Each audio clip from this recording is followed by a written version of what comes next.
and welcome to my future best-selling authors.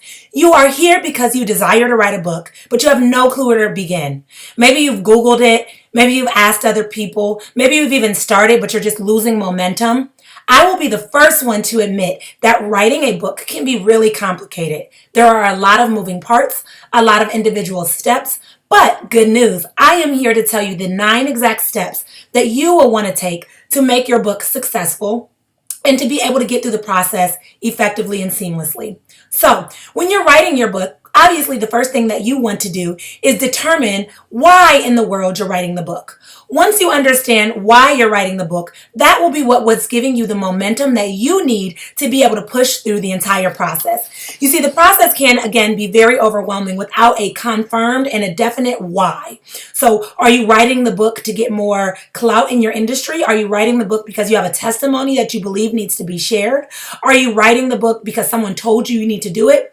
Whatever your reason is for writing your book, you will want to be very sure on that idea because that will determine your writing and that will determine your exact strategy.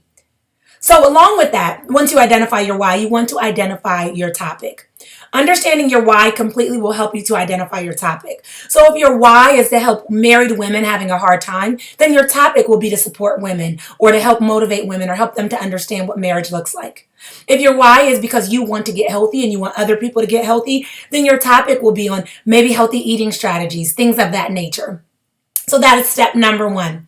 Step number 2 is you want to identify who you are writing to.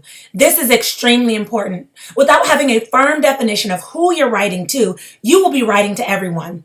And see, the problem lies that when you think you're talking to everyone, you're actually talking to no one. And so you really want to niche down, narrow down, and determine who you're writing to so that those people feel like your book and your copy and everything that you're writing is for them personally. That will appeal and that will go much farther. You will sell more books and you will appeal to those people much better. So you want to really identify who are you writing to.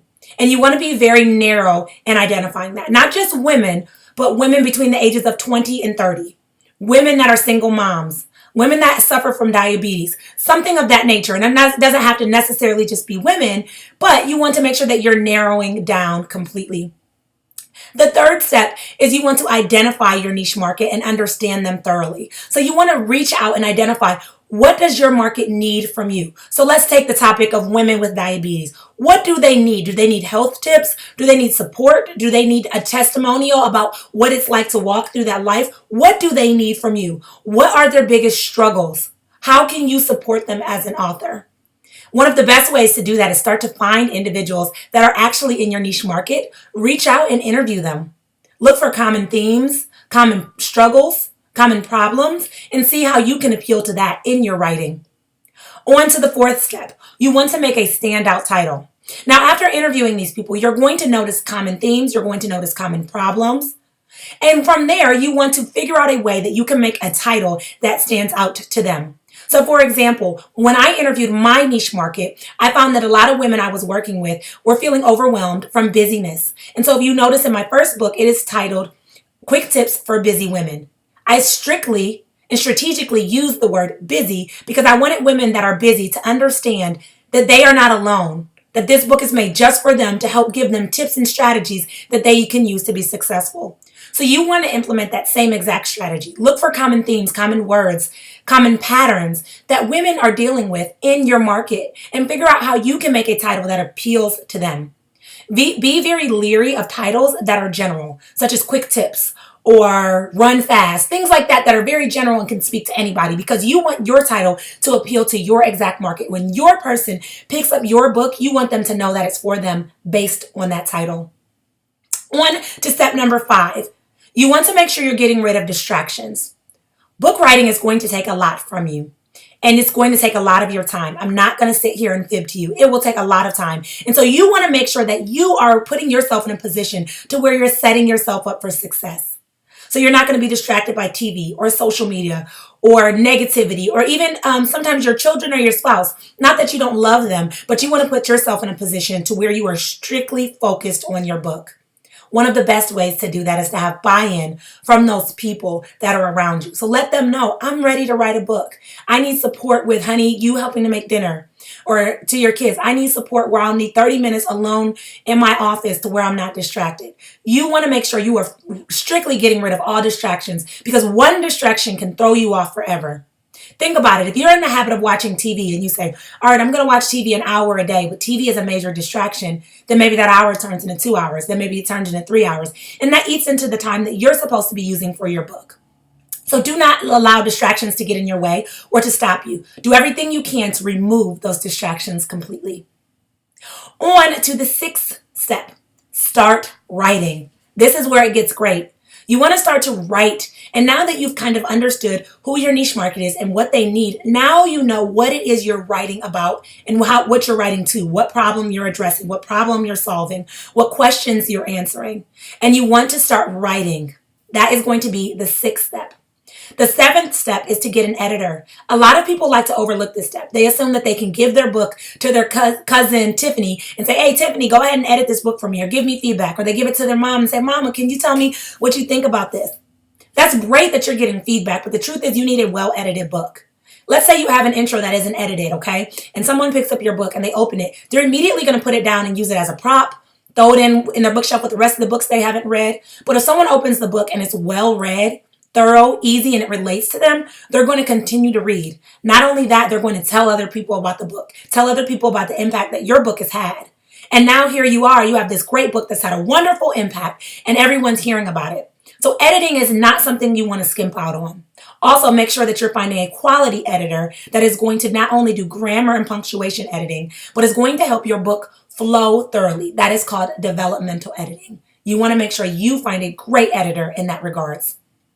On to the 8th step, that is you want to determine your publishing options. So obviously there's traditional publishing where you go through a publishing house, and then there's self-publishing, and then there's a hybrid of the two. With self-publishing, you are in control of a lot of things. You determine when your book is published, you determine how it's published, you find people that edit, you find your graphic designer, you do all of it. Traditional publishing, they do all of the work for you. So they have different people there for you, grammar editors, developmental editors, graphic designers, illustrators. They have all of that in-house for you to get it all done in one fell swoop. Now, a lot of people like traditional publishing because it's all done alone. But in the same regard, traditional publishing can take a lot away of your uniqueness, your individuality, and a lot of people don't like that. One of the great things about hybrid publishing is you can put together the pros of both self-publishing as well as traditional publishing, and you can merge it into one. And so that may be an option as well, but you want to determine your publishing route, as that is going to direct what you're writing about, and that's going to direct your marketing plan. And that leads us to the 9th and final step. The 9th step is to determine your marketing strategy. The best way to determine your marketing strategy is to have a thorough understanding of your niche market, where they hang out, where other people are marketing to them. That way you know where you need to market. If you know that they hang out on social media, then you need to market on social media. If you're talking to moms, stay-at-home moms, then maybe you market at schools. If you're talking to young boys, maybe you're marketing at a Big Brothers Big Sister organization or at the YMCA where they're doing extracurriculars. You want to really thoroughly understand your niche market so that you are marketing to them effectively. Creating a strategic marketing plan is the key in order to make your book sell. Books don't sell themselves, no matter how much great content you put in it, no matter what great cover you have, what great title you have. Books do not sell themselves. You have to be the one, be willing to sell yourself.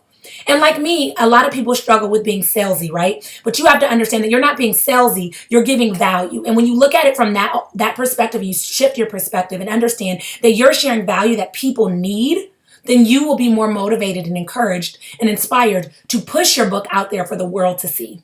So those are the 9 steps that you will need to take from the start to the finish to be able to write and publish your book and to sell it effectively.